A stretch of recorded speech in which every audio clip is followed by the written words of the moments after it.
Hello மக்களே! Welcome back to my channel Ruthvi tax.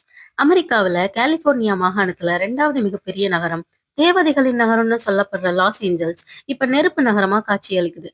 அதுக்கு காரணம் அங்க ஏற்பட்டிருக்க காட்டுத்தீ. இது ஒண்ணும் அங்க இருக்கவங்களுக்கு புதுசு இல்லங்க. இப்படி சில நேரங்கள்ல காட்டுத்தீ ஏற்படுறதும், அத அணைக்கிறதும் அவங்களுக்கு ஒரு பழக்கப்பட்ட விஷயம் தான். கடந்த ஆண்டு மட்டும் 7,000க்கும் அதிகமான காட்டுத்தீ அங்க ஏற்பட்டிருக்கு. அத ஒரு சில மணி நேரங்கள்லயே கட்டுப்படுத்திட்டாங்க.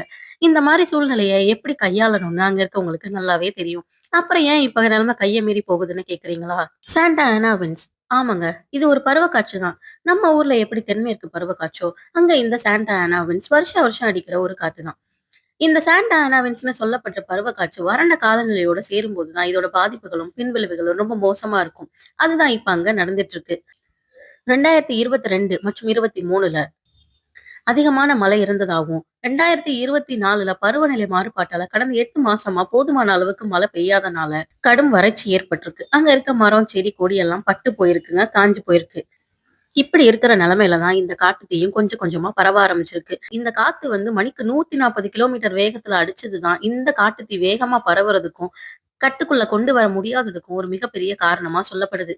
இந்த காட்டுத்தீயினால அந்த நாடு எவ்வளவு பாதிப்புகளை சந்திச்சிருக்குன்னு தெரிஞ்சுக்குவோமா? 25 பேர் இந்த காட்டுத்தீயினால இறந்திருக்கதா அந்த நாட்டு அரசாங்கம் தெரிவிச்சிருக்காங்க.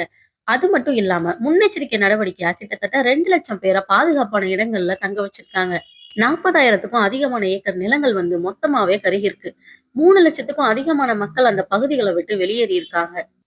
12,000த்துக்கும் அதிகமான கட்டடங்கள் மொத்தமாவே தீயில சேதமடைஞ்சிருக்கு. 4,50,000 கோடி அளவுக்கு அந்த நாட்டுக்கு பொருட்சேதங்கள் ஏற்பட்டிருக்கு. அப்படின்னா பாத்துக்கங்க அந்த நாடு எவ்வளவு பெரிய பேரிடரை எதிர்கொண்டுட்டு இருக்காங்கன்னு. உங்கள நெறைய பேர் இத கேள்விப்பட்டிருப்பீங்க. Hollywood land. ஆமாங்க.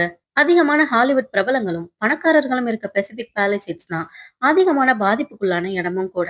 பாரிஸ் ஹில்டன், மாண்டி மூரே, பில்லி கிறிஸ்டல், ஜெஃப் பிரிட்ஜஸ் மட்டும் இல்லாம, இன்னும் பல பிரபலங்கள் தங்களோட பல கோடி மதிப்புள்ள வீடுகளை இழந்திருக்குது. ரொம்பவே உருக்கமா தங்களோட சோசியல் மீடியால பதிவிட்டுட்டு வராங்க. அவர்களோட ரசிகர்கள் பலரும் அவங்களுக்கு ஆறுதல் சொல்லிட்டு இருக்காங்க. இது ஒரு பக்கம் இருக்க, லாஸ் ஏஞ்சல்ஸ் பகுதியில வாழ்ந்துட்டு இருக்க மக்கள் தங்களோட உயிரை காப்பாத்திக்கிறதுக்காக உடைமைகளை விட்டுட்டு பாதுகாப்பான இடங்களுக்கு போயிட்டு இருக்காங்க. இப்படி நினைச்சு கூட பார்க்க முடியாத அளவுக்கு காட்டுத்தீ அங்க பரவிட்டு இருக்கு. இந்த நேரத்தை பயன்படுத்தி திருட்டு சம்பவங்களும் அங்க அதிகரிச்சிருக்கு.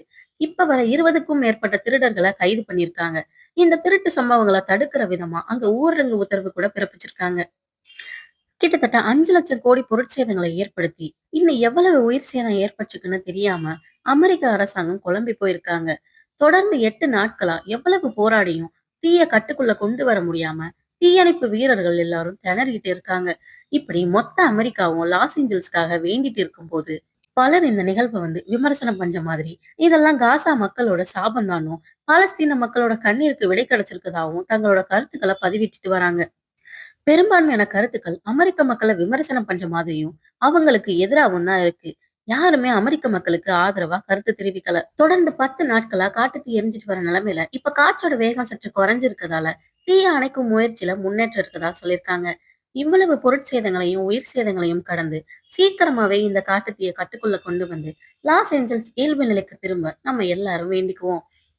இந்த கட்டுக்கடங்காத காட்டுத்தீ லாஸ் ஏஞ்சல்ஸ்ல ஏற்பட்டதை பத்தி நீங்க என்ன நினைக்கிறீங்கன்னு கமெண்ட்ஸ்ல சொல்லுங்க. மறக்காம இந்த வீடியோவை லைக் அண்ட் சப்ஸ்கிரைப் பண்ணிட்டு அப்படியே உங்க ஃப்ரெண்ட்ஸ் அண்ட் ஃபேமிலிக்கும் ஷேர் பண்ணிருங்க. அடுத்த வீடியோல பார்ப்போம். டாடா. Bye by.